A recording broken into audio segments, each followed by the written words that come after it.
네, 안녕하십니까. 반갑습니다. 빌립보서 우리 공부하는 시간 되었습니다. 우리 빌립보서. 사실 어제 대통령의 그 헌법재판소에서의 그 마지막 최후 진술 자기 변호 어제 저녁에 했죠. 그래서 어제 저녁에 밤 10시 뭐 13분인가 그때까지 그 최후 변론을 하셨다 그러시더라고요. 그래서 어젯밤에 여러분들 뭐 뉴스나 이런 거 통해서 보신 분들도 계시고 전혀 못 보신 분들도 계실 텐데 그 어제 그 대통령께서 하신 말씀 중에 좀 우리가 좀 특이하다 혹은 깜짝 놀랐다는 그런 내용이 좀 있었죠. 뭐냐면은 연설 제일 마지막 부분에 그 자기 임기를 자기가 다 채우지 않아도 된다, 연연하지 않는다 그런 말씀하시고 그러면서 헌법 개정을 해야겠다. 제가 이제 직무에 만약에 복귀하면은 곧바로 그 헌법 개정을 위한 논의를 시작하겠다 그렇게 이야기를 하셨어요. 그래서 그것 때문에 어젯밤에 또 한 차례 막 설왕설래들 많이 했어요. 이게 대체 무슨 소리냐? 그 헌법 개정을 한다 그러면은 어떤 내용을 염두에 두고 헌법을 어떻게 바꾸겠다는 말씀인지 그걸 지금 우리가 잘 몰라서 처음에 굉장히 사람들이 놀라기도 하고 좀 의아하게 생각하기도 했어요. 왜냐하면 우리는 지금 헌법 개정에 대한 이야기가 주로 그 국민의힘의 그 권영세, 권성동 이런 친중파들 입에서 헌법 개정 이야기가 계속 나왔기 때문에 내각제 개헌을 위한 헌법 개정은 우리가 반대하죠. 그래서 반대하고 반드시 막아야 된다라고 지금 그렇게 얘기해 왔는데 대통령이 어제 이제 내각제 개헌은 아니지만 헌법 개정을 얘기하셨단 말이에요. 그래서 지금 이게 어떤 의미인지 상당히 좀 의아하게 생각하시는 분들이 많이 있을 것 같아서 제가 좀 설명을 잠깐 드리고 수업을 진행하도록 하겠습니다. 제가 보기에는 대통령이 어떤 생각을 갖고 있냐면은 지금의 헌법은 오늘날 우리 시대에 잘 맞지 않다 이제 이런 취지의 말씀하셨어요. 그러니까 87년 체제 이런 말을 했는데 87년도에 이제 헌법이 개정됐죠. 대통령 직선제로 개정이 되면서 그 당시에는 이제 5년 임기로 해서 단임으로 한다라고 그렇게 이제 했단 말이에요. 그러면서 그때 헌법 개정에서 굉장히 중요한 그 핵심적인 사안은 뭐였냐면 대통령의 국회 해산권을 헌법에서 삭제한 겁니다. 그 당시에 이 86년도에 소위 말하는 민주화 운동 이런 게 있었고 그래서 이제 결국 민주화 운동의 요구에 따라서 대통령 직선제로 한다라고 하면서 이 대통령을 뽑았을 때 지금 뭐 그 당시에 사람들 생각에는 전두환 대통령이 뭐 그 당시에 독재다 그래가지고 대통령이 또 이런 독재를 할 수 있으니까 대통령의 권한을 약화시키는 게 필요하다라고 판단을 해가지고 그 당시에 헌법 개정을 할 때 대통령의 헌법 그 국회 해산권을 삭제한 거예요.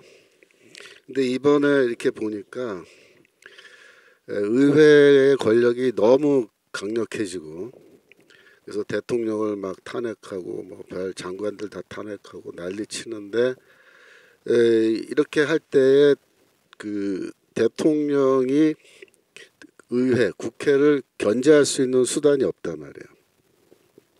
그러면 의회 해산권이 있으면은 대통령이 의회가 너무 문제가 많으면 지금처럼 의회를 해산해 버리고 재선거를 통해서 국회를 다시 구성하도록 그렇게 할 수가 있단 말이에요. 그 대통령 권한으로. 근데 87년도에 국회 해산권을 삭제해 버렸기 때문에 대통령이 국회를 해산 못한 상황인 거죠, 지금은.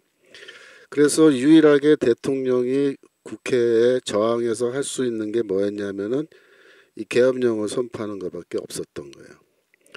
만약에 지금 헌법에 국회 해산권이 있었으면 계엄령을 선포하지 않아도 되는 겁니다, 사실. 그래서 지금 현재 아마도 제가 추측하기에 87년 체제는 낡은 옷과 같다. 우리 사회가 이미 많이 발전했기 때문에 오늘날 시대에 걸맞는 헌법이 필요하다라고 그렇게 얘기할 때는 대통령의 이 권한이 너무 축소돼 있다. 대통령의 권한을 좀 강화하는 방향으로 헌법 개정을 할 필요가 있다. 그런 뜻으로 이야기한 게 아닌가.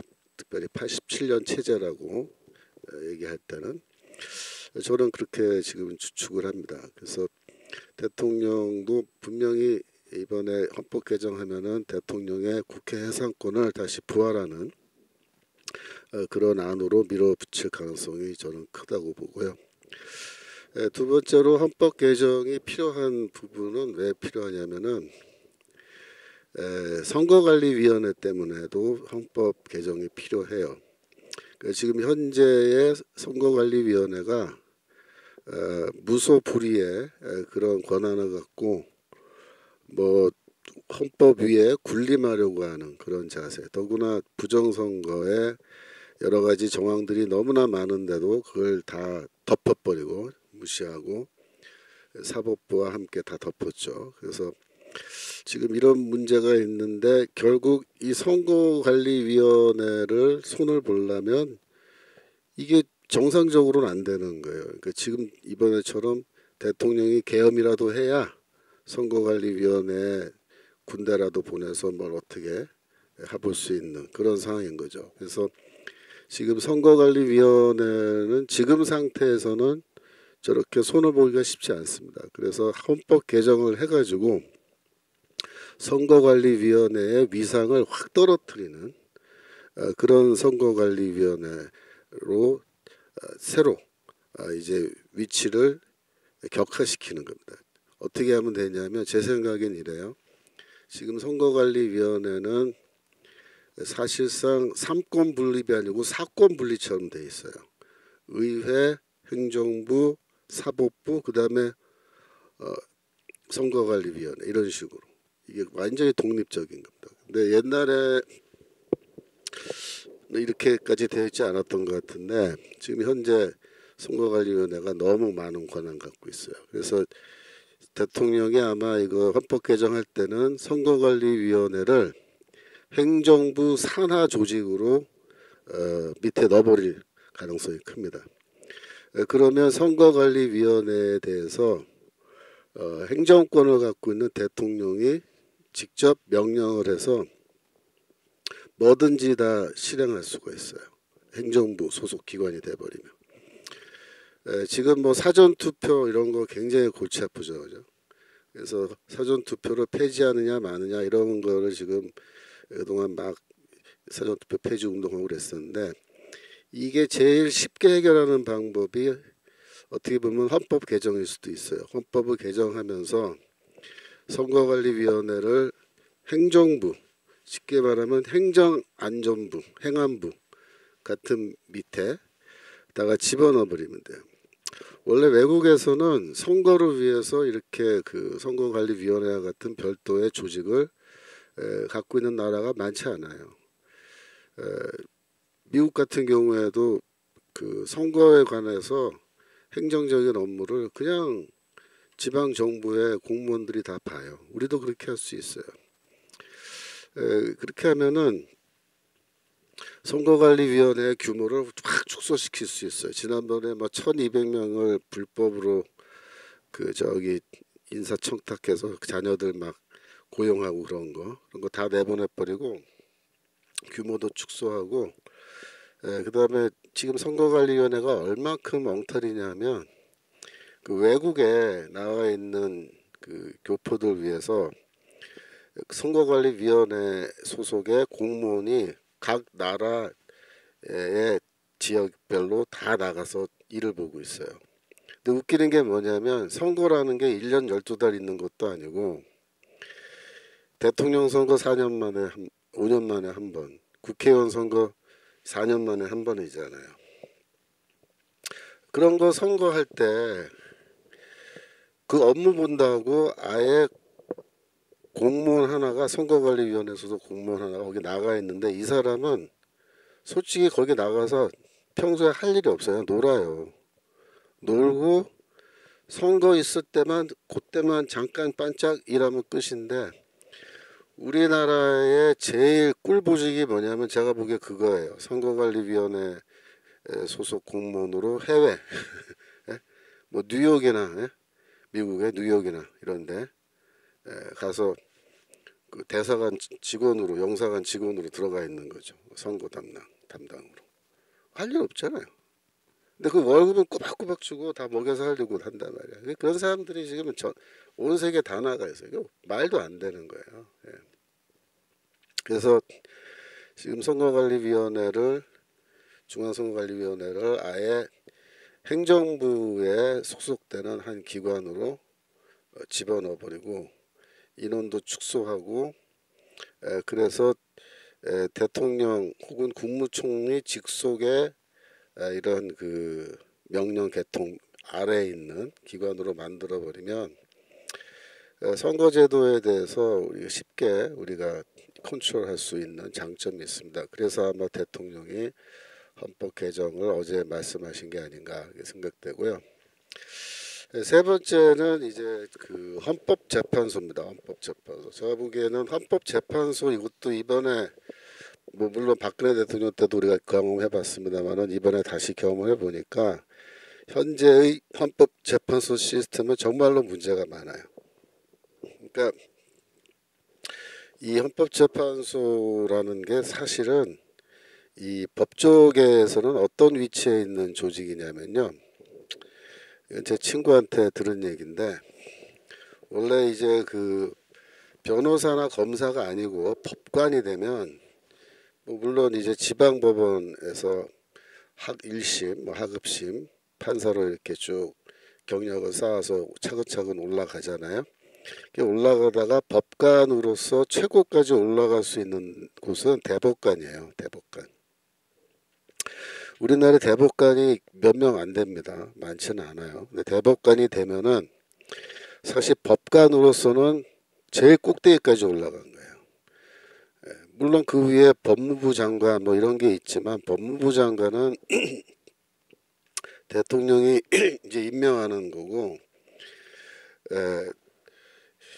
이 또 대법원장도 있지만 대법원장까지는 그래도 하여튼 이 대법관 같이 이렇게 쭉쭉쭉 올라갔는데 대법관만 해도 약간은 좀 이제 정치적인 고려에 의해서 대법관을 이제 임명하는 그런 게 많단 말이에요. 근데 이제 대법관은 뭐냐면은 법무부 장관, 대법원장 밑에 있는 가장 최고의 재판관들입니다. 이 사람들은 대법관이 되려면 다들 공부도 많이 해야 돼요.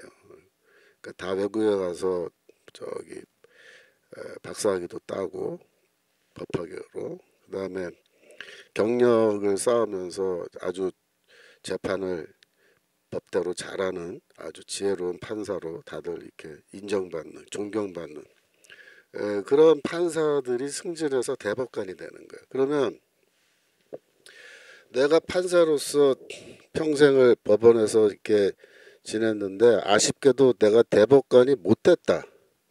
근데 은퇴할 때가 거의 다 돼간다 이렇게 되는 거예요. 그게 갈림길이거든요. 대법관이 되든 아니면 못 되든 둘 중 하나인데 대법관에서 탈락된 사람들, 대법관이 되지 못하는 쉽게 말하면 대법관이 되기에는 자질이 부족하고 공부도 그렇게 많이 못한 그런 판사들이 은퇴할 때까지 가서 남은 그 임기를 큰 골칫거리 없이 편안하게 지내다가 은퇴할 수 있도록 만들어 놓은 자리가 이게 헌법재판소예요. 재판관 자리예요. 그러니까 헌법재판관에 가는 사람들은 쉽게 말하면 어떤 사람이냐면 대법관이 되기에는 자질이 떨어지는 사람들이에요. 그리고 헌법재판소라는 걸 만들어 놓을 때 처음부터 이게 뭐 대통령 탄핵권 같은 어마어마한 이런 재판이 헌법재판소로 갈 거라고 아무도 그때 생각 못했어요. 그러니까 헌법재판소라는 거 만들어 놓고 그냥 거기에 뭐 위헌 사안이 있으면은 거기에 가서 호소하고 그래서 그 바로 잡는 역할. 근데 그런 게 자주 있지는 않단 말이에요. 그런 소송이. 그러니까 그냥 아유 대법관 되기는 좀 실력이 떨어지고 그렇지만 하여튼 그래도 그동안 수고했으니까 이제 후배들이 또 올라와야 되는데 거기에 오래 앉아 있으면 민폐가 되니까 그냥 은퇴를 해버리면 제일 좋은데 은퇴하고 변호사 개업해도 되는데 그렇지 않은 사람들은 예우로 헌법재판소로 보내는 거예요. 재판관으로. 보낼 때는 무슨 뜻이냐면 그 남은 임기는 거기서 그 뭐 골머리 썩는 그런 재판 하지 말고 하지도 않고 쉽게 말하면은 독후감이나 쓰면서 문영배가 이번에 독후감 뭐 88개 썼잖아요. 그런 자리예요. 원래 헌법재판소라는 게 독후감이나 쓰면서 그 SNS나 하면서 그죠? 그 동창회 사이트 들어가서 동창들이랑 시시덕거리는 거 그런 말이 글이나 올리고 뭐 이러면서 그냥 책도 읽고 뭐 친구들하고 만나서 뭐 밥 먹고 커피 마시고 노는 거예요. 쉽게 말하면 그런 자리예요. 근데 그런 걸 만들어 놨더니 지금 박근혜 대통령 때 한번 뻥 했잖아요. 그때 사실 이 헌법재판관들은 어떤 심정이었냐면 우리 맨날 그냥 책 읽고 독후감이나 쓰고 SNS나 하고 이러고 놀고 있는데 어느 날 갑자기 국회에서 박근혜 대통령 탄핵이냐 아니냐 이거 어마어마한 건수가 떨어진 거예요. 그러니까 그때도 헌법재판관들이 거의 까무러칠 정도로 놀랐다는 거예요. 이거 국가적으로 굉장히 큰 사안인데 이거 우리가 이거를 왜 해야 되느냐. 국회에서 정치적으로 해결해야지. 왜 우리한테 이거를 뭐 탄핵이냐 아니냐 그걸 결정지으라 그러냐. 이런 식으로 처음에 그 사람들이 반발했다는 거예요. 그 양반들이 전혀 준비도 안 돼 있었고 그 안건을 받고 어쩔 줄을 몰라가지고 지금 당황해가지고 막 그러던 와중에 막 바깥에서는 막 촛불 들고 막 난리를 치고 박근혜를 죽이라고 막 그러니까 이 양반들이 그냥 여론에 밀려서 그렇게 한 거고 이번에도 똑같아요. 이번에도 보세요 여러분 이번에 재판하는 꼬라지 봤잖아요. 이 양반들이 법도 잘 몰라요. 안 지키는 거는 왜 안 지키냐면 일부러 안 지키는 것도 있지만 몰라서 안 지키는 것도 있어요. 이번에 보면은 그 얘기한 거 들어보면은 몰라서 예를 들면은 대통령 측에서 어떤 그 증거에 대해서 의의를 제기하면서 그거는 왜 뺐느냐 혹은 우리 거는 왜 안 넣느냐 이런 식으로 지금 얘기하니까 그거는 너희들이 문제 제기를 할 시효가 지났다 이렇게 얘기했다고. 시효가 지났다. 하려면 일찍 했어야지 왜 지금 그 얘기를 꺼내느냐라고 문영배가 쫑콜 줬는데 나중에 법 전문가들 얘기 들어보니까 그거는 문영배가 헛소리한 거라는 거예요. 무슨 말이냐. 증거 채택과 증거 이게 제출 이런 문제들은 민사소송에서는 그 시한이 있어서 그 안에다 내야 되지만 형사소송에서는 그런 게 없다는 거예요. 뭐 미리 말아야 되고 뭐 그런 게 없다는 거예요. 언제든지 문제 제기할 수 있고 언제든지 증거 채택할 수 있고 그런 거지.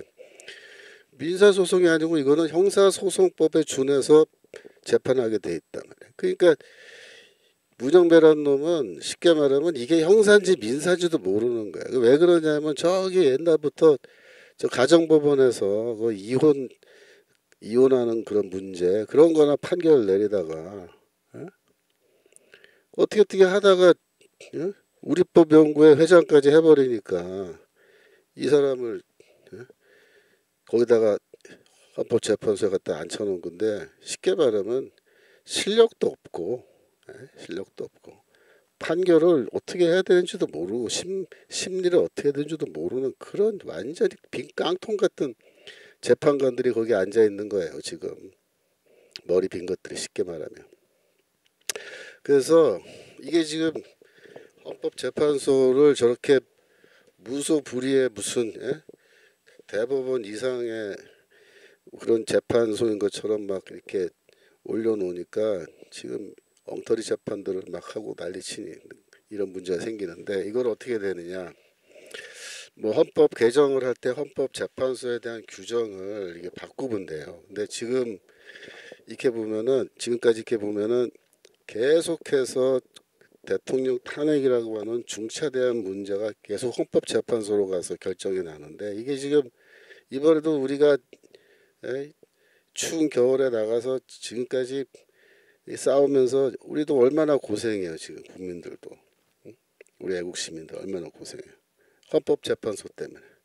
이걸 이렇게 할 게 아닙니다. 그래서 제가 생각에는 기왕에 만약에 대통령이 직무복귀해서 헌법을 개정한다 그러면 헌법재판소도 이거 손을 봐야 돼요.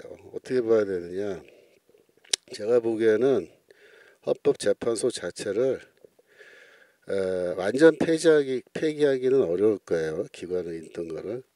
근데 그 헌법재판소의 그 구성을 뭐 이런 간단한 그 헌법 위반 사안 소송 이런 거는 그 실력 없는 사람들이 해도 웬만큼 할 수 있어요. 그런데 지금 대통령 이 탄핵에 관한 같이 국가적 운명이 걸린 중대사를 할 때는 이거는 어떻게 되냐면 그때는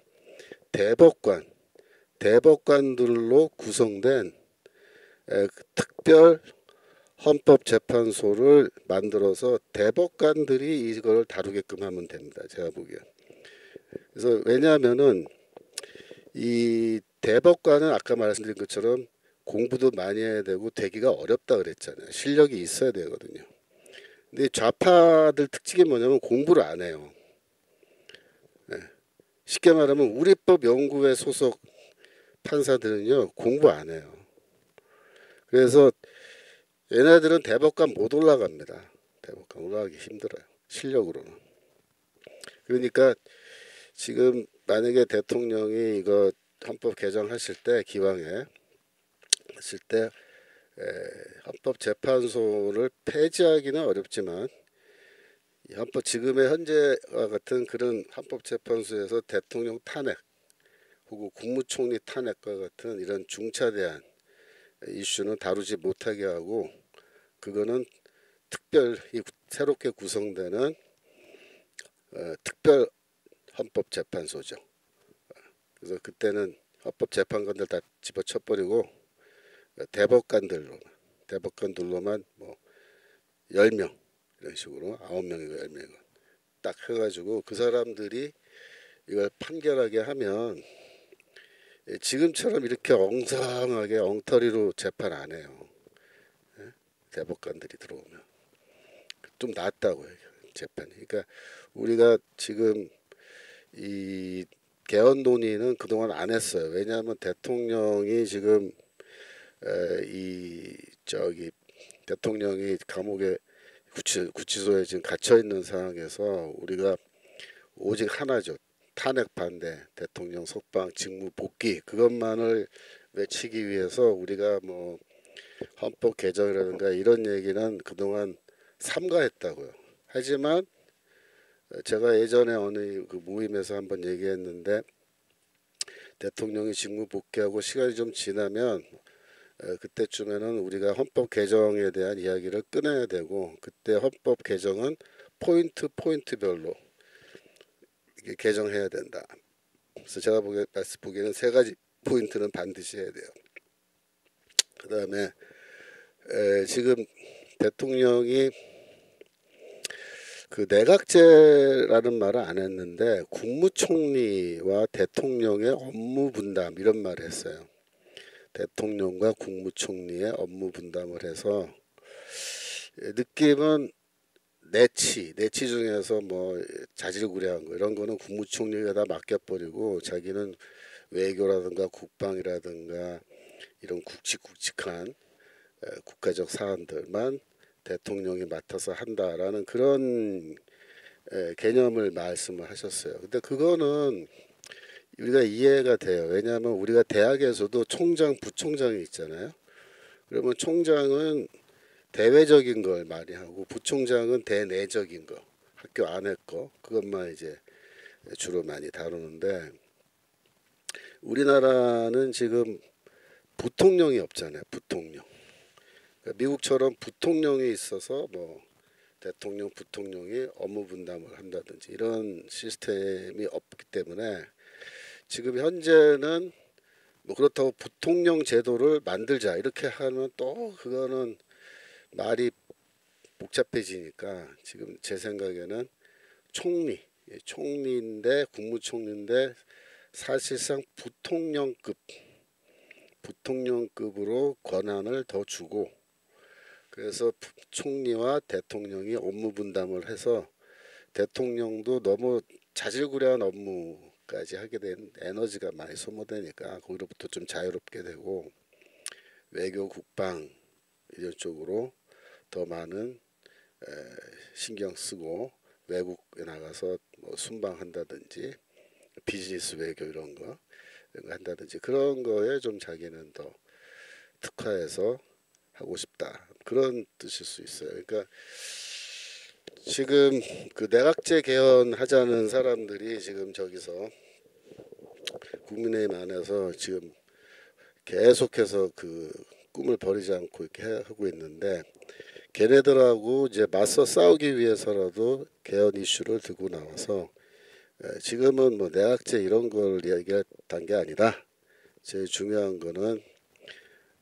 지금 선거관리위원회라든가 의회 해산권이라든가 대통령의 그 권위를 더 파워를 더 강화해서 의회를 견제할 수 있는 그런 헌법 좀 필요하고 헌법재판소도 좀 손 좀 보고 그 외에 좀 자질구레하게 헌법에 손을 좀 보고 싶은 부분이 있긴 있죠. 그렇지만은 뭐 그런 거는 크게 중요한 거 아니고 마이너한 거니까 그거는 그때 가서 또 이제 몇 군데 여기저기 좀 문구 수정하고 이렇게 하는 거는 필요하다고 봅니다. 그래서 제가 보기에 세 가지 포인트 그 정도 여러분이 생각하시면은 어제 저녁에 대통령이 왜 그 마지막 연설 부분에서 헌법 개정에 대해서 얘기했는지 여러분이 이해를 하실 수 있을 것 같아요. 아시겠죠? 그래서 너무 또 뭐 쓸데없는 요즘에 그 있어요 뉴스 어젯밤에도 뭐 대통령이 내각제 개헌을 얘기했다라고 뉴스가 막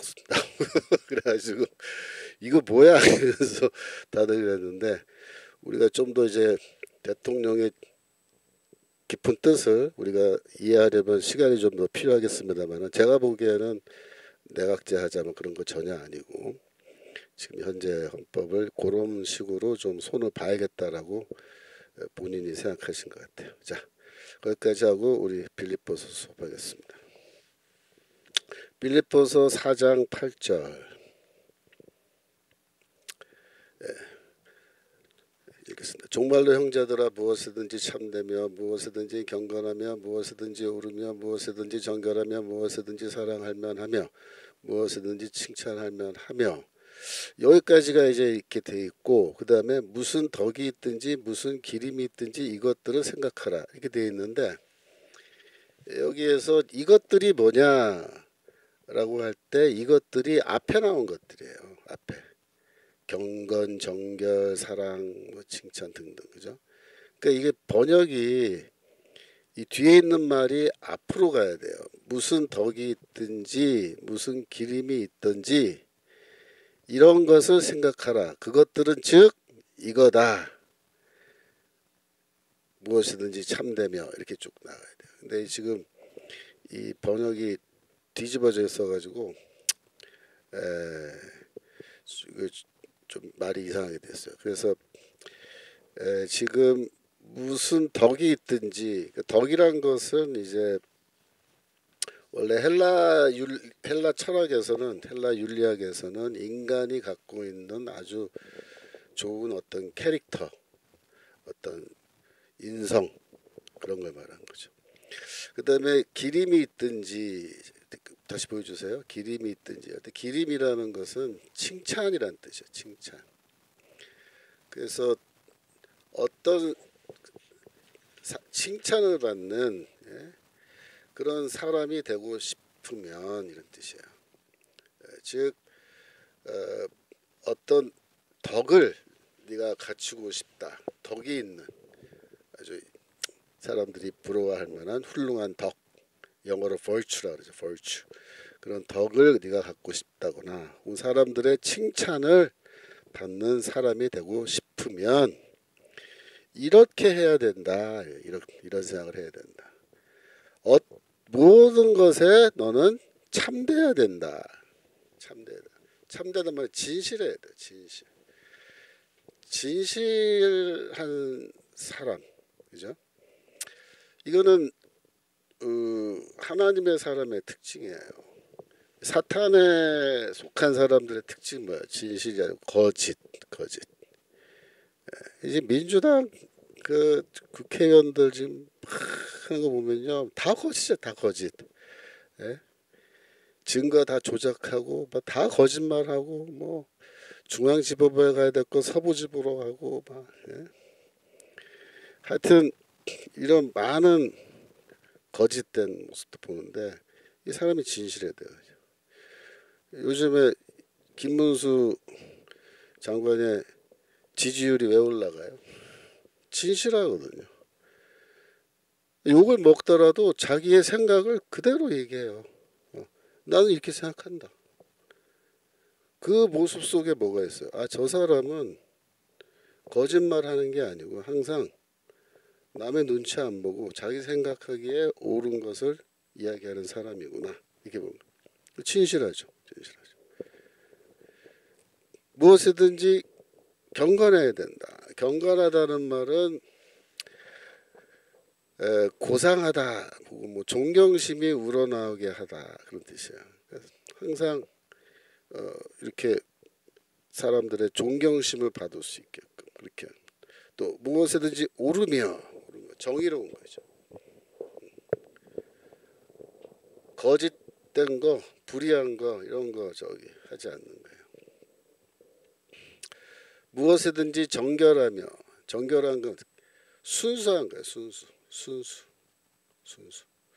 순수한 거는 동기나 행동이 순수한 거예요.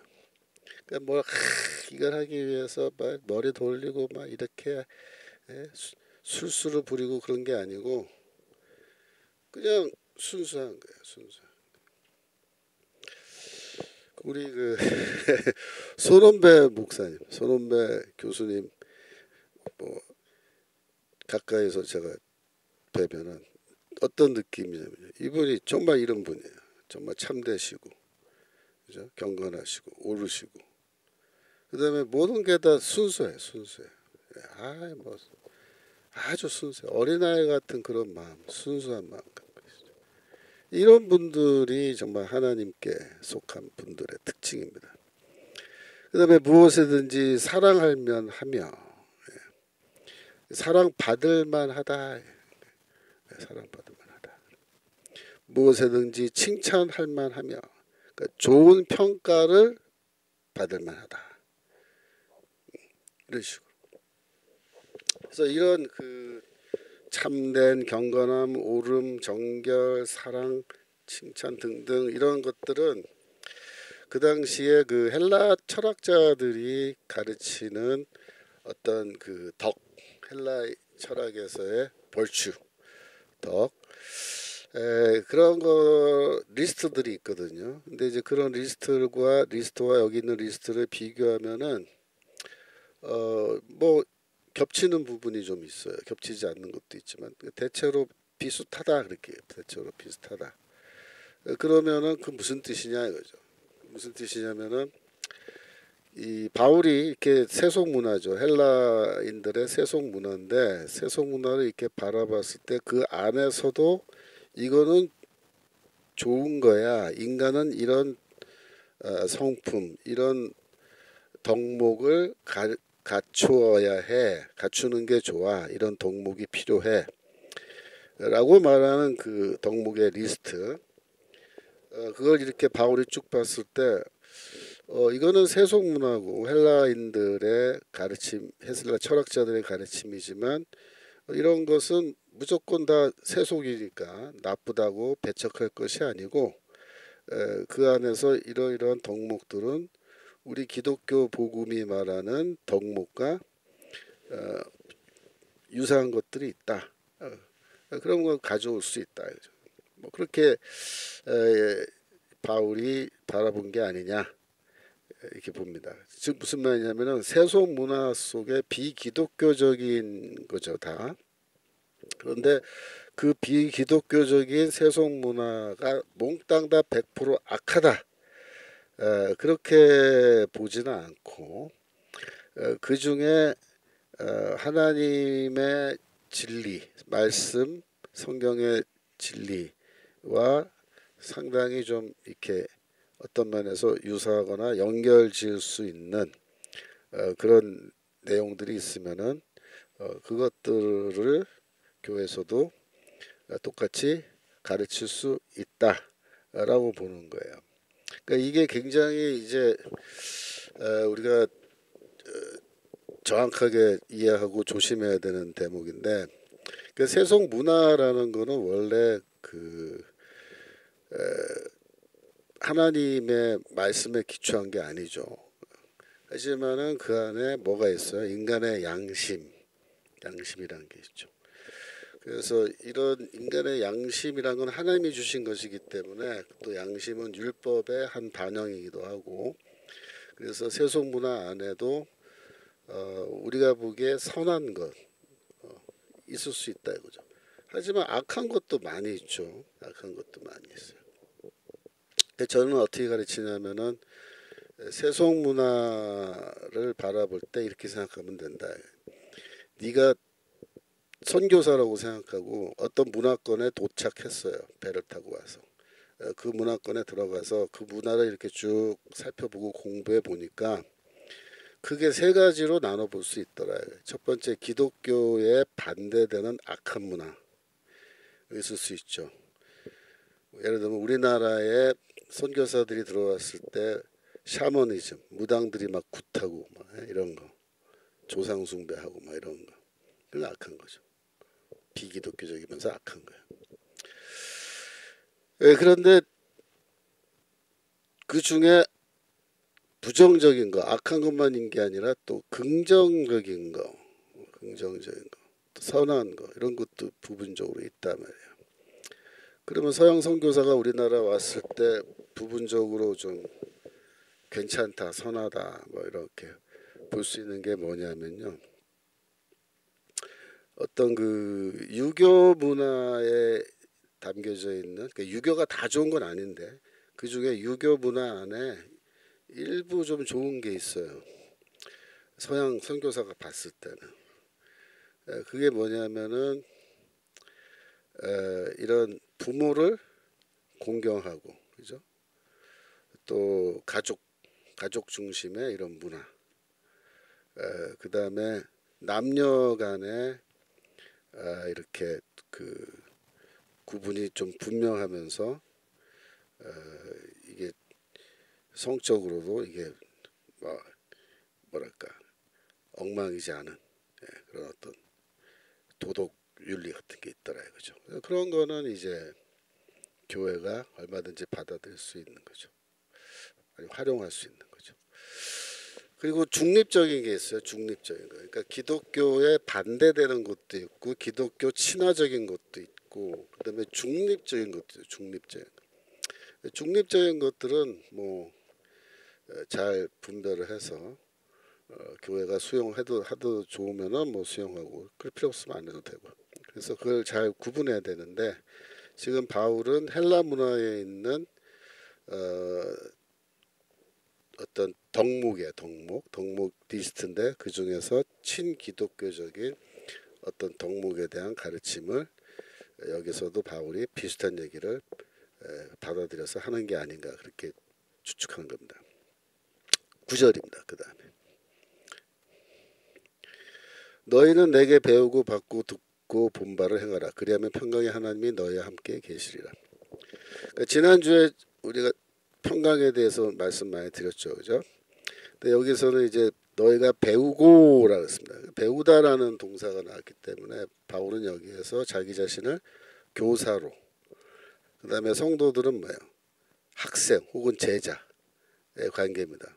너희가 배운 겁니다. 배운 거. 받고는 전달해 주면 받는 거죠. 그래서 바울이 전달해 주는 사람이고 그들은 받는 사람인데 뭘 전달하느냐? 전승입니다. 전승. 영어로 트래디션. 그러니까 예수의 전승, 아니 복음의 전승 그렇게 말해요. 그 뭐냐면 예수의 가르침. 왜 이런 말 하냐면 그때는 아직 복음서, 마태, 마가, 누가, 요한복음 같은 복음서가 작성이 안 돼 있었기 때문에 예수에 대한 가르침은 다 이러한 전승으로, 트래디션으로 제자들이 예수로부터 직접 들은 바를 기억하고 암기해서 이야기해주는 그런 전승들이 있었어요. 그 전승을 바울도 물려받아서 성도들에게 그 전승을 전달해 주는 건데 너희가 배우고 받고 듣고 본 거는 뭐냐면은 근거리에서 바울과 또 그의 동역자들이 가르치고 살아가는 모습을 직접 관찰한 걸 말하는 거예요. 그래서 그런 모든 것들을 어떻게 하라? 행하라. 그래서 프라소라는 동사인데요. 행하라. 이 동사의 명사형이 프락시스예요. 프락시스. 여러분들이 그 영어에서 프락시스라는 단어가 있어요.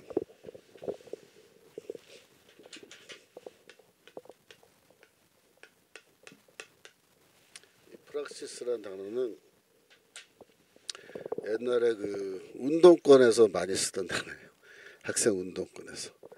이론과 실천이라 그래갖고 이론은 theory, 실천은 practice. 왜 이걸 강조했냐면 학생 운동을 이제 하기 위해서 먼저 학습을 시킨단 말이에요. 학습을 의식화 교육. 학습을 시키고 나면은 공부만 하고 끝나면 안 되잖아요. 길거리 나가서 데모도 하고 화염병도 던져야 되고 막 다 하는데 그런 거 다 프락시스. 그다음에 방학이 되면은 공장으로 들어가요. 학생들이. 공활이라 해요. 공활. 옛날에 농활이라 그래서 농촌 가서 농민들 상대로 의식화 작업했던 게 있는데 이제 막스 레닌주의 공부하고 나서부터는 얘네들이 공장으로 가요. 노동자 프롤레타리아를 의식화시켜야 된다. 그래갖고 공활 이런 게 다 프락시스. 그래서 방학 때 신분 감추고 구로동에 가서 다 취직해서 공장 노동자들과 함께 지내면서 이렇게 관계를 맺고 그리고서는 접근하는 거란 말이에요. 그렇게 해서 만들어진 게 이제 민주노총이에요. 여하튼 그래서 그걸 다 행하라. 우리 신앙도 마찬가지예요. 신앙도 행함이 있어야 되죠. 행함이. 그렇게 행하면 내가 배우고 받고 듣고 본 바를 행하면 평강의 하나님이 너희와 함께 계신다. 이렇게 바울이 얘기합니다. 그래서 그런 행함 속에서 복음을 행함, 말씀을 행함 속에서 평강의 하나님이 너희 마음속에 평강을 지켜주신다. 그런 말이죠. 10절입니다. 10절. 10절부터는 우리 노트북 98페이지입니다. 10절부터는 이제 도움에 대한 감사를 얘기하는데 바울은 빌립보 성도들이 이제 에바브라를 보내고 또 에바브라 편에 헌금을 보내서 바울이 감옥에 갇혔을 때 그를 도와줬다 그랬죠. 그렇게 하면은 이제 헬라 문화에서는 이렇게 도움을 주고받으면 후원자 피후원자 관계가 형성돼요. 그래서 후원자는 이제 영어로 페이트론이라고 그러고 피후원자는 클라이언트라 그러는데 빌립보 교회가 페이트론이 되고 바울이 클라이언트 피후원자가 되는 거예요. 근데 이게 갑을 관계예요. 후원자가 물론 갑이고 피후원자는 후원 받는 입장이니까 을이죠.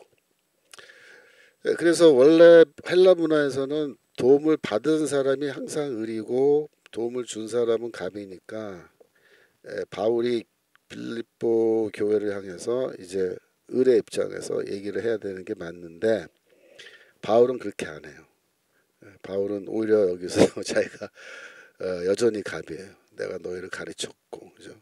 이렇게 되는 거예요. 그래서 10절 내가 주 안에서 크게 기뻐하면 너희가 나를 생각했던 것이 이제 다시 싹이 나미니 너희가 또한 이를 위하여 생각은 하였으나 기회가 없었느니라. 빌립보 성도들이 에바브로디들을 통해서 보내준 재정적 도움에 대해서 바울은 고맙다 이렇게 말 안 하고 뭐라고 얘기해요? 크게 기뻐한다. 크게 기뻐한다. 왜 기뻐하느냐? 너희가 이를 위하여 생각을 했는데 기회가 없었다. 기회가 없었다. 근데 그 기회를 이제 바울이 감옥에 갇힘으로 기회가 생긴 거죠. 이 기회를 놓치지 않고 너희가 나를 생각해서 이렇게 물질적인 도움을 주니 그것은 내가 매우 기뻐하는 일이다 이렇게 말해요. 그러면서 다시 싹이 난 거다 이렇게 말해요. 싹이 난다. 싹이 나다. 그러니까 왜 이거를 싹이 난다라고 표현하냐면 바울이 평소에 자기 자신을 그 농사꾼으로 생각하기 때문이에요. 그리고 성도들은 뭐냐? 자기가 심은 나무 같은 거예요. 고린도전서 3장 6절 고린도전서 3장 6절 나는 심었고 아볼로는 물을 주었으되 오직 하나님은 자라게 하신다. 그래 나는 심었다. 심는 사람이 누구야? 씨를 심는 사람. 농부잖아요. 농부. 바울은 목회를 전도하고 이게 교회 목회하는 거를 농사 짓는 거로 생각해요. 왜 그렇게 생각해요? 예레미야서 1장 10절 예레미야서 1장 10절 램 보라 내가 오늘날 너를 열방 만국에 세우고 너를 뽑으며 파괴하며 파멸하며 넘어뜨리며 건설하며 심게 했다. 그래서 여기에 뽑다와 심다가 있죠. 이게 농사 짓는 사람이 하는 거고 파괴 파멸 넘어뜨리는 건 한 단어예요. 그래서 이거 파괴하는 거는 건설하는 것과 반대말이죠. 뽑다는 심다의 반대말이고 파괴하다는 건설하다의 반대말인데 파괴하고 건설하는 건 뭐예요? 건축가 하는 거죠. 그러니까 바울은 자기 자신을 또 건축가로 생각해요. 지혜로운 건축가라고 생각하죠. 그래서 이 두 가지 메타포를 쓰는데 하나는 농사 메타포, 하나는 건축 메타포 쓰죠. 여기서 이제 농사 메타포예요. 하나님이 나에게 뭘 시켰다? 심는 일을 시켰다. 이거 심는 일. 나는 열심히 심는 거죠. 바울은. 심어놓고 떠나는 거예요. 그러면 누가 물 줘요? 아볼로 같은 다른 사도가 와서 바울 뒤에 와서 물을 줘서 키워요. 근데 바울이 심어놓고 떠났는데 그 뒤에 누군가는 또 물을 줬겠죠. 사역자들이. 그래서 물을 줬는데 이게 싹이 난 거예요. 싹이 난 거예요. 그래서 이제 싹이 나서 믿음이 이렇게 쭉 자라나는 건데 바울은 이 성도들이 자기를 위해서 헌금한 거를 이 자기가 심었던 것에 싹이 난 것으로 그렇게 보는 거예요. 그때 농부의 심정은 어때요? 기쁘죠. 기뻐요. 예. 왜? 내가 씨를 심었는데 이게 싹이 안 나고 1년 12달 가도 아무것도 안 올라오면 죽은 거잖아요. 농사 망한 거죠. 헛되이 심은 거죠. 그러니까 이건 아니죠.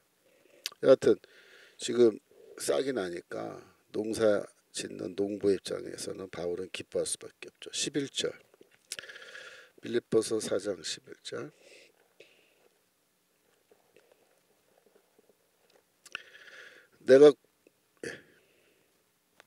내가 궁핍함으로 말하는 것이 아니라 어떤 형편에든지 내가 자족하기를 배웠노니 내가 지금 너희가 돈 보내줘서 내가 기뻐한다라고 말을 하니까 너희가 혹시라도 오해할 수 있는데 내가 뭐 이 감옥에서 궁핍해서 예?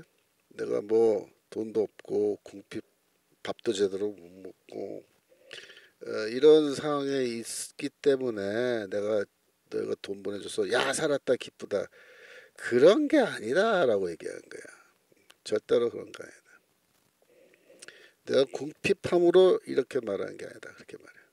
나는 어떠한 형편이든지 자족하는 걸 배웠다. 이 자족이란 말이 이게 헬라어로 아우타르케스라 그래서 이 아우타르케스라는 게 이제 그 헬라 철학자들 특별히 그 스토아 철학 뭐 이런 거야. 그런 학자 스토아 철학자들이 굉장히 중요하게 꼽는 덕목이에요. 자족하는 거. 영어로 self-sufficiency라 그래. self-sufficiency. 나에게 있는 것으로 다 만족하면서 사는 거예요. 그러니까 나는 왜 저런 뭐 좋은 집에서 못 살아? 나는 왜 저런 좋은 차를 못 탈까? 그런 게 아니라 내가 살고 있는 집에 그냥 만족하고 내가 먹는 음식 맨날 뭐 좋은 거 못 먹어도 만족하는 거예요. 거기에 대해서 그렇게 사는 거예요. self sufficiency. 나는 항상 뭐 감옥에 있던 바깥에 있던 뭘 먹던 굶던 나는 자족하는 것을 배웠다. 12절 내가 비천에 처할 줄도 알고 풍부에 처할 줄도 알아 모든 일에 배부르며 배고픔과 풍부와 궁핍에도 일체의 비결을 배웠노라. 내가 비천에 처할 줄도 알고 비천에 처할 줄을 아는 것 정도는 아니고 바울이 사도로서 살아갈 때 맨날 비천한 경험 많이 했죠. 풍부에 처할 줄도 알아. 물론 개종 전에 다메섹 경험 전에는 부잣집 아들이었으니까 뭐 그때는 풍부한 삶도 경험해 봤겠지만 뭐 사도로서 부름받은 뒤에 이런 풍부를 경험했느냐 그거는 아마도 아닐 거예요. 모든 일에 배부르며 배고픔과 풍부와 궁핍에도 일체의 비결을 배웠다. 그러니까 모든 상황에서 나는 어떻게 마음을 먹고 살아가야 되는지 그걸 다 배웠다. 여러분 보통 대부분의 사람들은 가난과 비천에 빠지면 비굴해지고 무기력해지고 자기 연민에 빠지고 나는 왜 이렇게 타고난 게 이 모양이야. 숙명주의 또 뭐 이삭 광화문 세문안교회 이삭 목사 같은 사람이 말하는 한을 또 마음속에 품고 말이야. 또 반대로 또 갑자기 로또가 당첨돼가지고 막 풍부와 영예를 누리게 되면 어떻게 돼요? 자만하고 인색하고 쾌락주의, 물질주의, 소비주의에 빠져가지고 맨날 그냥 쇼핑이나 다니고 여행이나 다니고 뭐 전 세계를 다 여행해야겠다 뭐 이러면서 여행이나 다니고 그죠? 그렇게 된단 말이야.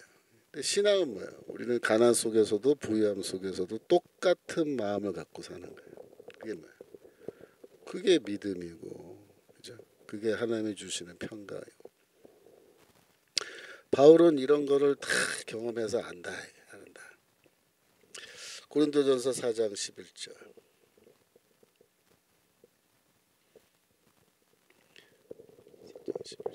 바로 이 시간까지 우리가 줄이고 목마르며 헐벗고 매맞으며 정처가 없고, 그죠? 또 수고하여 친히 손으로 일을 하며 후욕을 당한즉 축복하고 핍박을 당한즉 참고. 그다음 13절. 비방을 당한즉 권면하니 우리가 지금까지 세상의 더러운 것과 만물의 찢기같이 되었도다. 이 하수구에 이제 그 설거지하고 남는 그 있죠. 음식물 찌꺼기 그거 말하는 거예요. 이런 만물의 찌꺼기 그런 취급을 당하고 바울이 사는 거예요. 고린도후서 6장 4절. 오직 모든 일에 하나님의 일꾼으로 자천하여 많이 견디는 것과 환난과 궁핍과 고난과 오저 매맞음과 갇힘과 요란한 것과 수고로움과 자지 못함과 먹지 못함과 그죠? 이렇게 산 거예요. 그러니까 비천에 처할 줄도 알고 뭐 아는 것 정도가 아니라 박사가 된 거예요. 박사. 비천 박사. 고린도후서 11장 23절.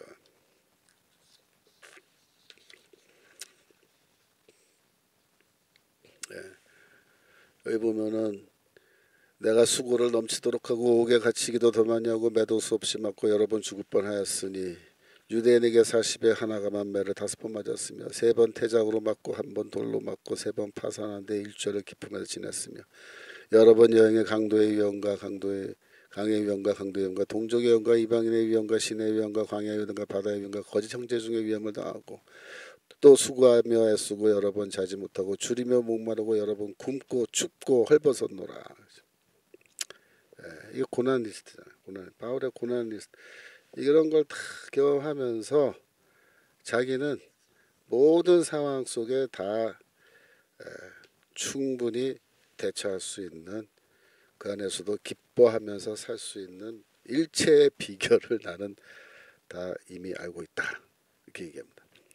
빌립보서 4장 13절.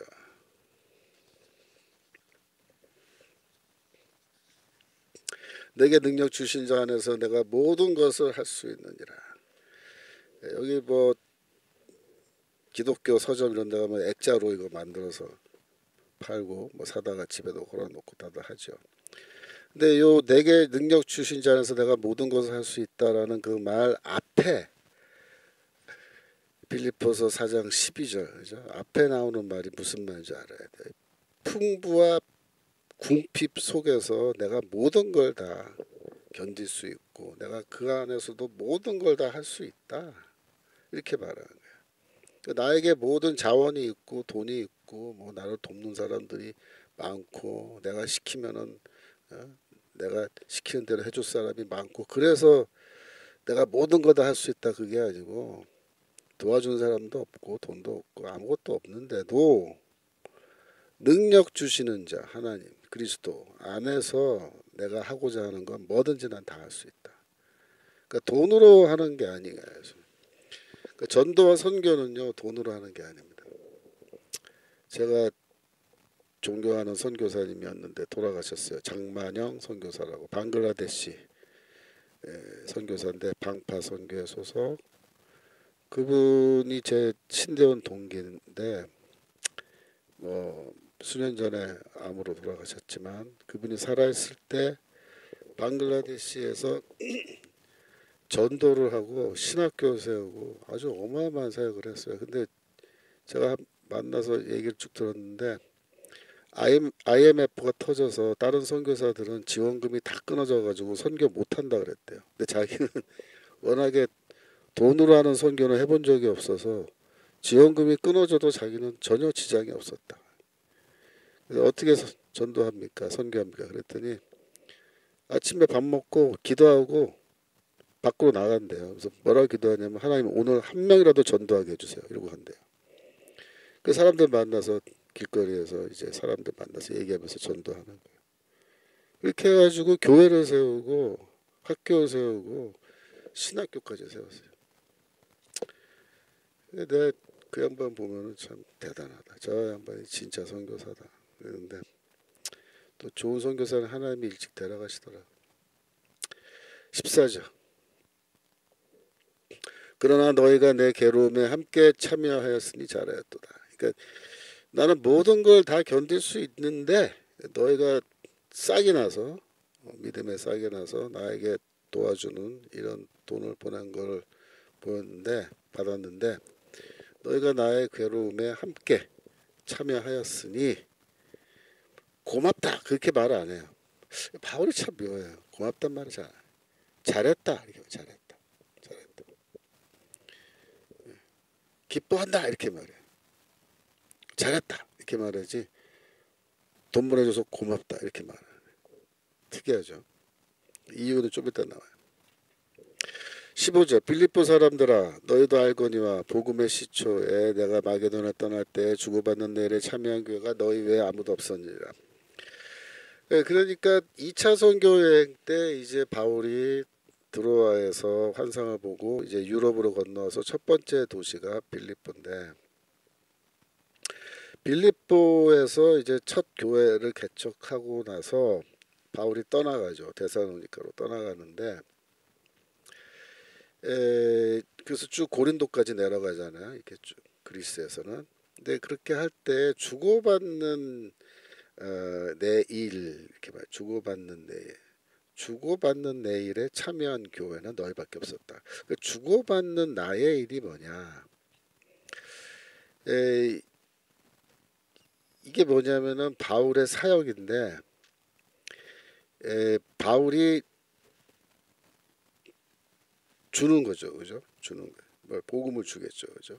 사람들은 또 복음을 받는 건데, 이 안에 그 뉘앙스는 뭐냐면은 복음을 전해주면은 그 복음을 전달받은 교회가 바울이 그 교회에서 이제 일을 할 때는 바울이 사례비를 안 받아요. 그 교회에서는 그 교회 개척한 동안은. 근데 그 교회를 떠나서 그 다음 교회를 개척하러 갔을 때는 이미 개척된 교회에서 만약에 선교 지원금을 보내주면 그거를 바울이 받아요.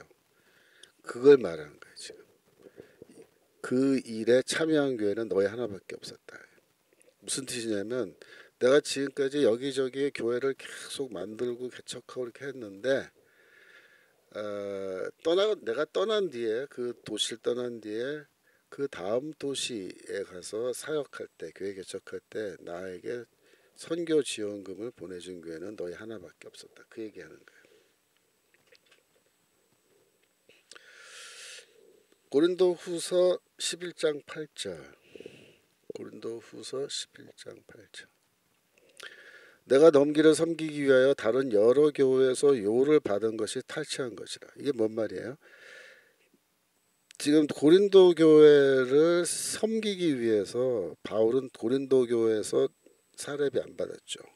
하지만 다른 교회에서 요는 뭐냐면 비용이란 뜻이 비용을 그러니까 생활비 같은 거예요. 생활비 같은 거를 다른 교회에서 보내줘서 그걸 받고 사역을 했는데, 지금 와서 생각해 보면은 내가 이 요를 받은 것은 그 교회에 너무 큰 신세를 진 거다. 그런 뜻에서 탈취한 거예요. 19절. 또 내가 너에게 있어 용도가 부족하되 아무에게도 누를 끼치지 아니함은 마게도냐에서 온 형제들이 나의 부족한 것을 보충하였음이라.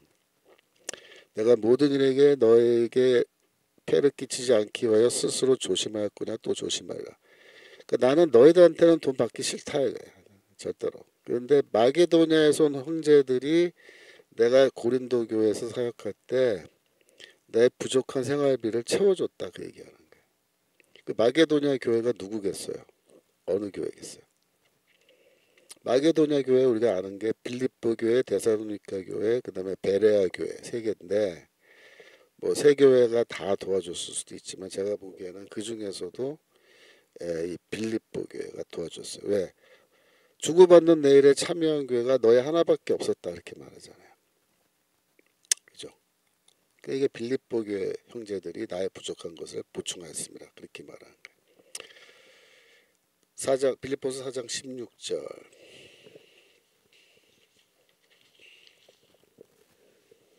빌립보서 4장 16절.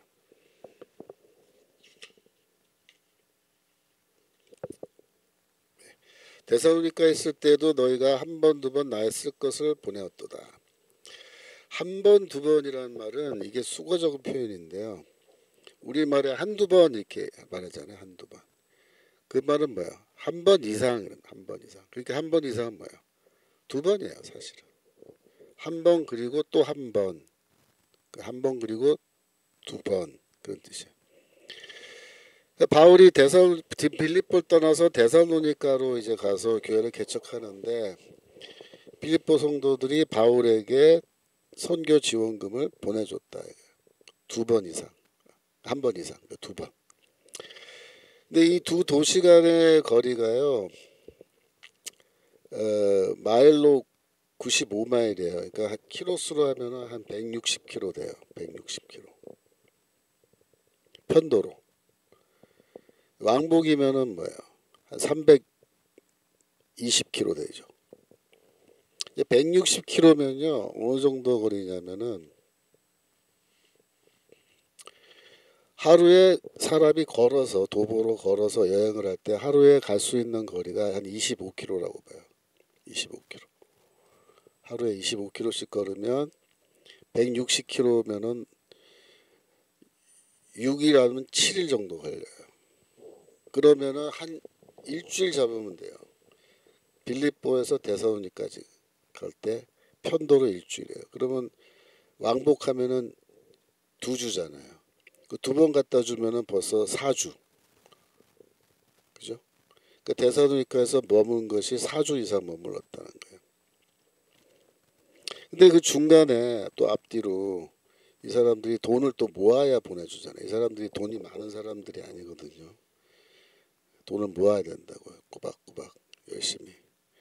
그러면 모으는 시간이 또 걸리잖아요. 그죠? 그러면 결국 데살로니카에서 바울이 있을 때 이 사람들이 돈을 모아서 갖다 줘야 되니까 최소한 바울이 머문 기간이 뭐 4주는 넘죠. 한 달은 훨씬 넘고 거의 적어도 뭐 2, 3개월 정도 보는 거예요. 적어도 2, 3개월.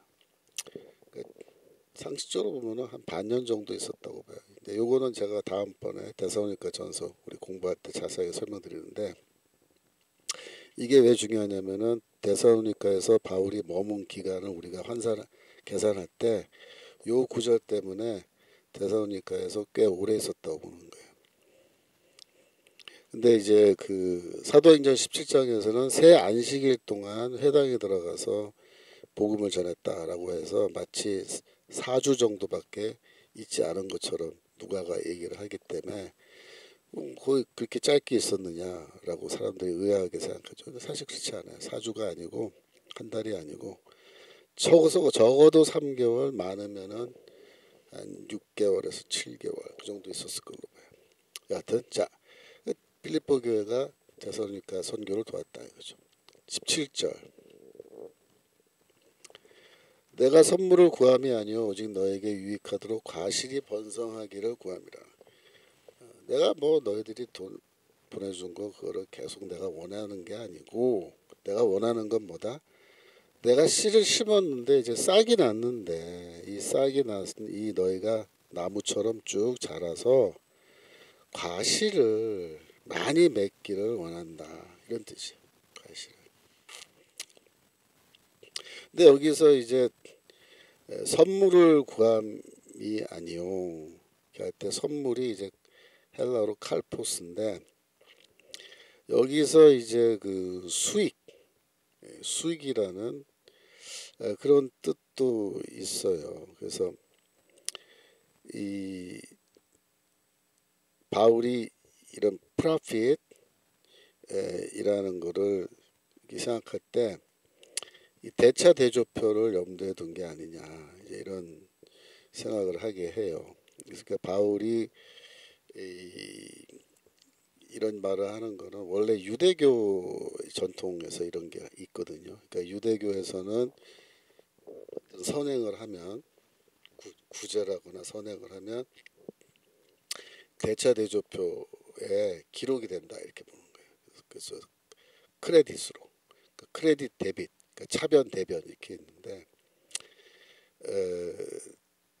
크레딧 항목의 대변이죠. 거기에 이제 이게 기록이 된다. 이게 기록이 되면 될수록 뭐예요? 나중에 최후의 심판 때 구원받을 가능성이 크다. 뭐 그런 식으로 유대교는 가르치는데 바울은 그런 개념은 아니고 하지만 내가 너희들이 꼭 뭐 선물을 크레딧을 내가 구하는 게 아니고 너희가 과실을 많이 맺는 나무가 되기를 원한다 이렇게 말해요. 18절 내게는 모든 것이 있고 또 풍부한지라. 에바브로디도 편에 너희의 준 것을 받음으로 내가 풍족하니 이는 받으실 만한 향기로운 재물이여 하나님을 기쁘시게 한 것이다. 요 구절이 중요해요. 내게는 모든 것이 있고 라고 할 때 모든 것이 있다 라는 말에서 사용된 요 아페코라는 동사가 상업용어인데 값을 다 지불 받았다. 나는 이번에 받은 것으로 나는 이미 다 집을 다 받았다. 그러니까 더 이상 안 보내도 된다. 뭐 그런 의미가 있어요. 더 이상 보내지 마라. 그러면서 에바브로디도 편에 너의 준 것을 받음으로 내가 풍족하니 이렇게 말하면서 이거는 영수증의 의미가 있어요. 그러니까 에바브로디도가 돈을 갖고 빌립보 출발해서 로마까지 감옥에 와서 바울을 도와주는데 중간에 돈 떼어먹고 도망가지 않고 너희가 보내준 돈을 다 내가 받았다 이렇게 말함으로써 이게 영수증의 역할을 하고 에바브로디도는 자신의 사명을 다하는 것으로 그렇게 보는 건데 제일 중요한 거는 향기로운 재물이라는 말입니다. 향기로운 재물. 이게 뭐냐면 향기로운 재물은 이거 제사 용어예요. 제사 용어. 레위기에 보면요. 레위기 1장부터 해서 향기로운 재물이란 말이 어마어마하게 많이 나와요. 몇 개만 제가 예를 들어서 1장 9절. 내장과 정경이로 물로 씻을 것이요 제사장은 그 전부를 단 위에 불살라 번제를 삼을지니 이는 화제라 여호와께 향기로운 냄새니라. 향기로운 냄새라는 말이 뭐야? 향기로운 재물이라는 뜻이에요. 그 재물을 번제로 불에 태워서 그 지방 타는 냄새죠. 그 지방 타는 그 냄새가 하늘로 올라갈 때 그것이 하나님이 받으실 만한 향기로운 냄새 된다. 13절 내려가서 똑같죠. 이는 화제라 여호와께 향기로운 냄새니라. 17절 나무 위에 살라 번제를 삼을지니 이는 화제라 여호와께 향기로운 냄새라. 2장 2절 모든 유향을 취하여 기념물로 단위에 불살지니 이는 화제라 여호와께 향기로운 냄새라. 똑같은 말 계속 반복되잖아요. 그러니까 향기로운 냄새라는 말은 구약성경에서 언제 사용해요? 재물을 하나님께 바칠 때 사용하는 단어인데 바울이 향기로운 냄새라는 말을 향기로운 재물이란 말을 빌립보에서 사용하는 거예요. 이게 무슨 뜻이냐면 너희가 나를 위해서 돈을 보내줬고 에바브라가 돈을 갖고 왔고 내가 받았지만 이건 너희가 나한테 준 돈이 아니고 그렇게 말하는 거예요. 너희가 나한테 준 돈이 아니고 너희가 하나님께 바친 것 헌금이다 그렇게 말하는 거예요. 하나님께 바친 헌금이다. 그러니까 바울이 고맙다고 얘기 안 하는 거예요. 그러니까 하나님께 바쳤기 때문에 내가 받는 게 아니라는 거예요. 실제로. 바울은 기뻐한다라는 말하고 그죠? 기뻐한다. 또 아까 뭐라 그랬습니까? 과일이 더 많이 맺히길 원한다. 14절에 잘하였다 이렇게 말해요. 기뻐한다, 잘했다 이렇게 말하지 고맙다, 감사하다 이런 말 안 해요. 왜? 바울이 감사할 사안이 아니에요. 하나님께 이들이 제물로 바친 것이고 하나님께 먼저 헌금으로 바쳤기 때문에 하나님이 그걸 받으신 거고 하나님이 또 나에게로 허락해 주신 거기 때문에 바울이 정말 감사 인사를 하려고 할 것 같으면 하나님께 해야죠. 하나님께. 그래서 이 바울의 태도를 보면요 굉장히 당당해요. 당당해. 도움을 받으면서도 당당해요. 이 선교사님들이 이제 한국에 가끔씩 나와서 펀드레이징 한단 말이야. 그러니까 교회마다 다니면서 자기 좀 도와달라고 이렇게 하는데 어떤 경우에는 이렇게 보면은 무슨 정말 구걸하듯이 그죠? 구걸하듯이 그렇게 막 굽신굽신하면서 하는 그런 모습 보면 가슴이 좀 아파요. 저는 개인적으로 그렇게 하는 게 아닌데 왜 이거는 교회가 그 개인을 돕는 게 아니에요. 선교사 개인을. 교회가 하나님께 헌금한 거고 선교 헌금 그 헌금을 하나님의 것을 이 선교사님이 하나님으로부터 받아서 자기 사역할 때 쓰는 거거든요. 그러므로 이 바울처럼 이런 태도를 갖는 게 맞아요. 교회에서 지원금 받고 이렇게 할 때. 자, 19절 4장 19절 나의 하나님이 그리스도 예수 안에서 영광 가운데 그 풍성한 대로 너희 모든 쓸 것을 채우시리라. 이게 무슨 말이냐면 너희가 나를 돕기 위해서 지금 어려운 중에 헌금하고 돈 모아서 하나님께 바치고 하나님께 향기로운 제물로 바치고 그걸 이제 에바브로디도가 그 돈을 갖고 와서 나에게 전달해 줬는데 바울은 뭘 확신하냐면은 너희가 하나님께 바친 것 그것이 너희 생활 재정에 마이너스가 되지 않고 오히려 하나님의 축복을 받아서 너희가 쓸 것을 하나님이 풍성하게 다 채워주실 것을 나는 확신한다 이렇게 선언하는 거예요. 그러니까 하나님은 우리가 우리의 것을 주께 바치고 이렇게 했을 때 하나님이 우리가 앞으로 더 많이 바칠 수 있도록 더 많이 하나님께 드릴 수 있도록 우리의 삶을 물질적으로 축복해 주시는 거죠. 축복해 주세요. 축복해 주셔서 절대로 우리가 뭐 돈이 없어서 정말 드릴 게 없어서 드리지 못하는 그런 일이 생기지 않도록 해주신다. 그렇게 얘기하는 거예요. 고린도후서 9장 7절 고린도후서 9장 7절 각각 그 마음에 정한 대로 할 것이요 인색함으로 억지로 하지 말지니 하나님은 즐겨내는 자를 사랑하시니라. 하나님께 헌금할 때 원칙은 뭐야? 이거예요. 억지로 하는 게 아니고 자원하는 마음으로 기쁨으로 드리는 걸 하나님 원하세요. 하나님은 억지로 헌금하는 거, 헌금시키는 거 그런 걸 원하지 않죠. 그죠? 자원하는 거.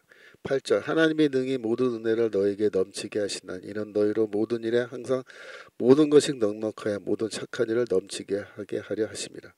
이 말이 좀 복잡하게 번역되어 있지만 의미는 간단해요. 하나님은 너희가 기쁜 마음으로 하나님께 헌금하면 너희가 하는 모든 일이 넉넉하게끔 물질적으로 넉넉하게끔 그렇게 채워주셔서 너희가 또 앞으로 착한 일을 더 많이 할 수 있게 해주신다. 그래서 너희가 하나님께 바치고 그것이 구제헌금이 되어서 가난한 자를 도와주면은 하나님은 너희를 또 축복해 주시고 더 많이 축복해서 더 많이 하나님께 바쳐서 더 많이 가난한 자들을 구제하는 헌금을 할 수 있게 해주시고 그런 읽어보세요. 기록한 바 저가 흩어 가난한 자들에게 주었으니 그의 의가 영원토록 있느니라 한과 같으니라. 이게 이제 잠언에 있는 말씀이죠. 그래서 흩어라는 말이 그 뭡니까 구제헌금하는 거 말하는 거예요. 10절 심는 자에게 씨와 먹을 양식을 주시느니가 너희 심을 것을 주사 풍성하게 하시고 너희의 의의 열매를 더하게 하시리니 심는 자에게 씨와 먹을 양식을 주신다. 이거는 농사 해보신 분들은 이게 무슨 뜻인 줄 아는데 이 기근이 시작되잖아요. 그러면 양식이 없어져서 이제 쌀이 다 떨어지고 옥수수도 다 떨어지는데 마지막 남은 게 뭐냐면 종자씨야. 종자씨.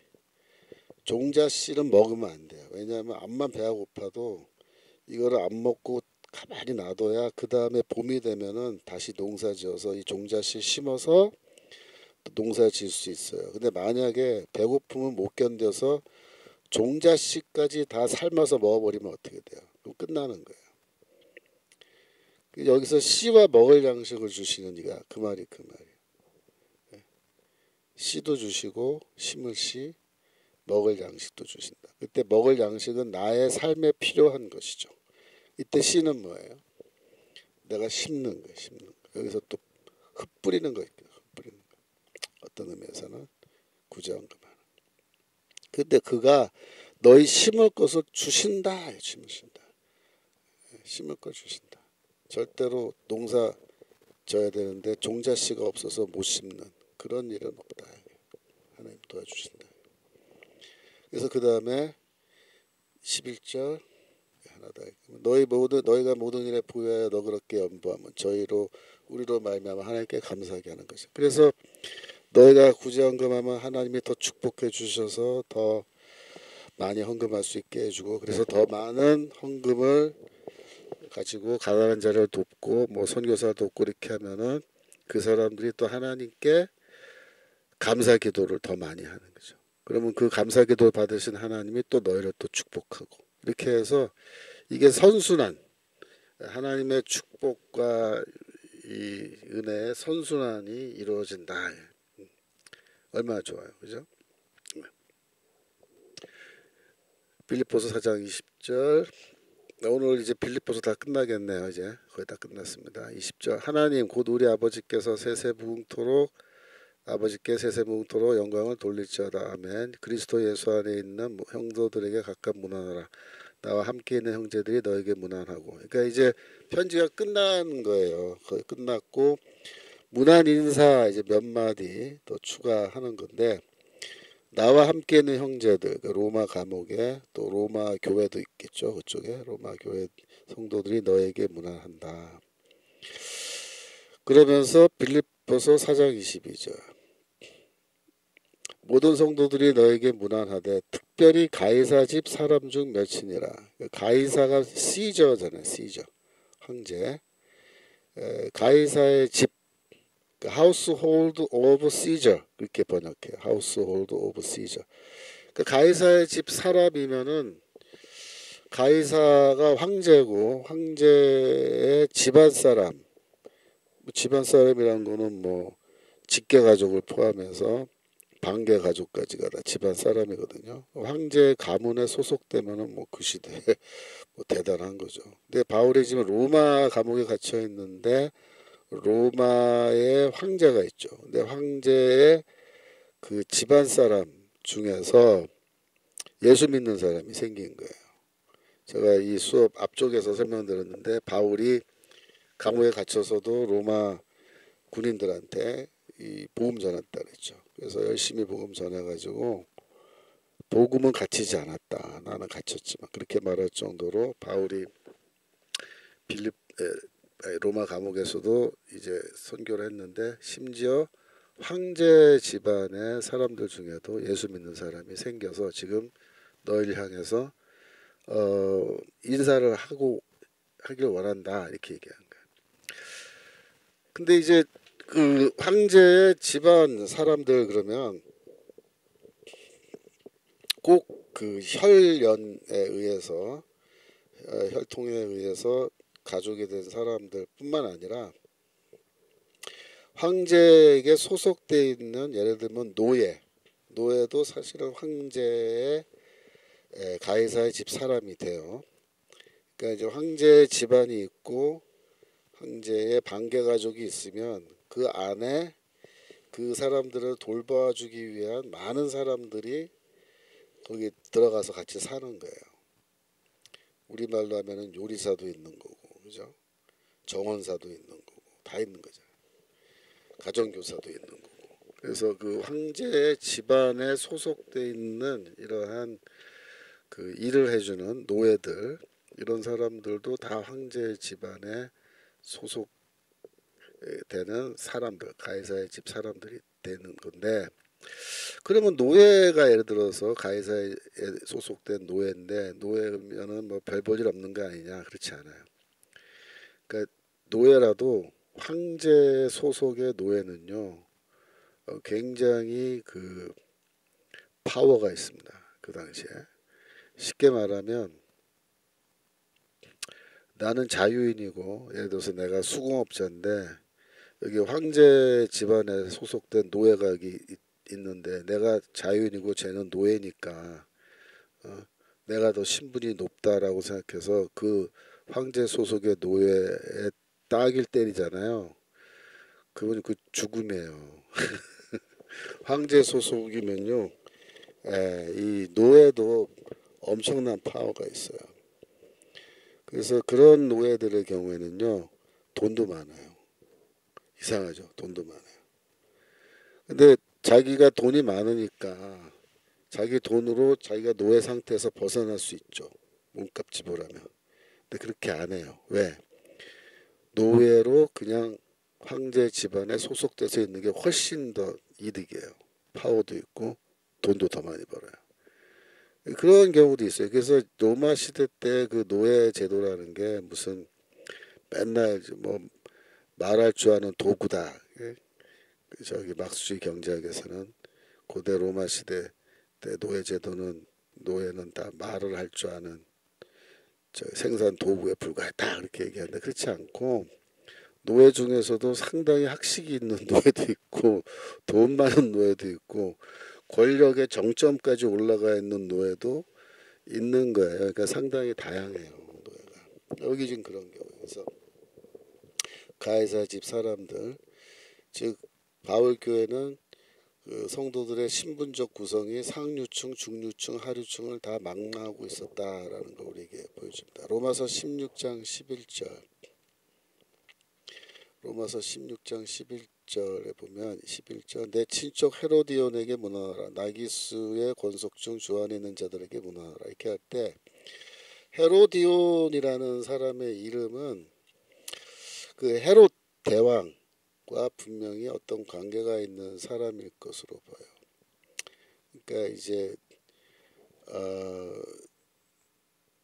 로마에 바울의 친척이 사는데 그 친척의 이름이 헤로디온인데 그 바울의 친척이 헤로디온은 상류층인 거로 봐요. 상류층. 또 나기수의 가족 나기수라는 사람 동명이인인지 모르겠지만 하여튼 우리가 알고 있는 타키투스의 로마 연대기라는 책에 보면은 네로 그러니까 글라디오 황제 때 권력과 부를 갖고 있었던 사람 중에 나기수란 사람이 있었는데 네로 황제 때 이제 몰락해서 이렇게 됐다라는 그 기록이 역사가의 역사책에 기록되어 있는데 시기적으로 바로 요 시기예요. 요 시기 나기수 바울이 지금 로마서를 쓸 때 그 당시가 바로 이 글라디오가 죽고 네로 황제가 된 지 얼마 안 되는 그런 시점이었거든요.